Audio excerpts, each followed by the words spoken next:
அரசியல் விமர்சகர் என்ற போர்வையில் இருந்து கொண்டு தமிழக ஊடகங்களில் விவாதத்தில் கலந்து கொள்ளும் அதிசயமான ஐயநாதன் அவர்களை குறித்துதான் இந்த வீடியோவில் என்னுடைய கருத்தை நான் உங்களிடம் பகிர்ந்து கொள்ள விரும்புகின்றேன். ஐயநாதன் தொடக்க காலகட்டத்தில் நாம் தமிழர் கட்சி சீமானுடன் களப்பணியாற்றியவர். நாம் தமிழர் கட்சியில் ஆக்டிவாக இயங்கிய ஒருவர். பிறகு நாம் தமிழர் கட்சியின் சீமானின் கொள்கைக்கு எதிராக செயல்படக்கூடிய திமுகவிற்கு கப்பம் கட்டியவர்தான் இந்த ஐயநாதன்.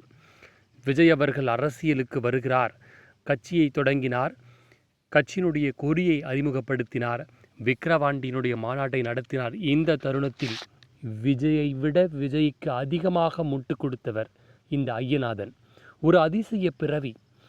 இவர் சீமானிடமிருந்து திமுகவிற்கு கப்பம் கட்டியதற்கு காரணம் 1000 சொன்னாலும் அதில் ஏதோ ஒரு வருமானம் வந்திருக்கிறது. திமுகவிடமிருந்து விஜய்க்கு ஷிஃப்ட் ஆனதில் ஏதோ ஒரு எதிர்பார்ப்பு இருந்திருக்கிறது.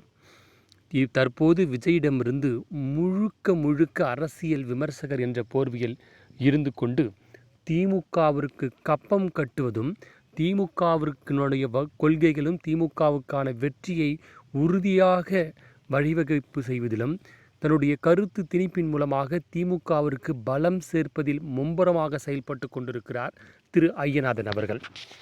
இவரை போன்ற பல்வேறு அரசியல் விமர்சகர்கள் திமுகவிடம் ஒரு குறிப்பிட்ட தொகையை வாங்கி கொண்டு தமிழகத்தினுடைய அடிமை ஊடகங்களுக்கிடையே அமர்ந்து கொண்டு இவர்கள் மக்களுக்கிடையே அரசியல் விழிப்புணர்வை ஏற்படுத்துவதாக இவர்கள் எண்ணிக்கொண்டு திமுகவினுடைய கட்சிக்கும் திமுகவினுடைய வெற்றிக்கும் வலிமை சேர்க்கும் விதமாக, திமுகவிற்கு சாதகமாக, திமுகவை எதிர்க்கக்கூடியவர்களுக்கு பாதகமாக பேசக்கூடியவர்கள் தான் ஐயநாதன் போன்றவர்கள். குறிப்பாக ஐயநாதனுடைய சமீபத்திய கருத்துக்களை நீங்கள் சரியாக கவனித்தீர்கள் என்றால், அதிமுக கூட்டணி படுதோல்வி அடையும், திமுக அமோக வெற்றி பெறும், திரு விஜய் அவர்களுடைய வருகையால் அதிமுகவினுடைய ஓட்டு வங்கி அனைத்தும் விஜயிடம் சென்றுவிடும், ஆனால் திமுகவின் ஓட்டு வங்கி திமுகவிடமே தான் இருக்கும். அதை ஏன் நாங்கள் சொல்கிறோம் என்றால், இவர்களை போன்ற கருத்து திணிப்பாளர்களுடைய கருத்தை திமுகவின் குரலாகவே ஒலிக்கிறார்கள். இவர்களிடம் இருந்தெல்லாம் தமிழக மக்கள் அரசியல் அறிவை கற்றுக்கொள்வார்களா? இவர்கள் விவாதிப்பதின் மூலமாக தமிழக மக்கள் அரசியல் அறிவை பெறுவார்களா?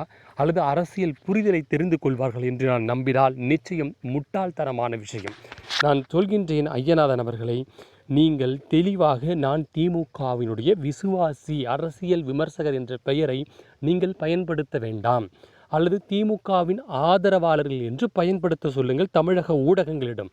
நீங்கள் எல்லாம் திமுகவிற்கு கப்பம் கட்டுவதும், திமுகவின் ஊழலை குறித்து பெரிதாக பேசப்படாமலும், விஜய்க்கு ஏன் சமீபத்தில் முட்டு கொடுத்தீர்கள், இப்பொழுது ஏன் விஜயை விமர்சனம் செய்கிறீர்கள், விஜயை விட எடப்பாடி அதிகமாக ஏன் விமர்சனம் செய்கிறீர்கள், இப்படி பல்வேறு சந்தேகங்கள் உங்களை போன்ற மனிதர்களால் ஏற்படுகிறது. உங்களை போன்ற தரம் தாழ்ந்த அரசியல் விமர்சகர்களின் மூலமாக உங்களை போன்ற அரசியல் விமர்சகர்களுக்கே மரியாதை இல்லாமல் போய்விட்டது. உங்களுக்கு ஏதோ தனிப்பட்ட லாபம், ஏதோ பதவி சுகம், ஏதோ உள்ளமைப்பில் உங்களை கவனிப்பதற்காகவே உங்கள் குரல் மாறி மாறி பேசுகிறது அரசியல் விமர்சகர் களத்தில். உங்களை போன்ற அழுக்கு விமர்சகர்களை அகற்றப்பட வேண்டும் என்பதே என்னுடைய கருத்து.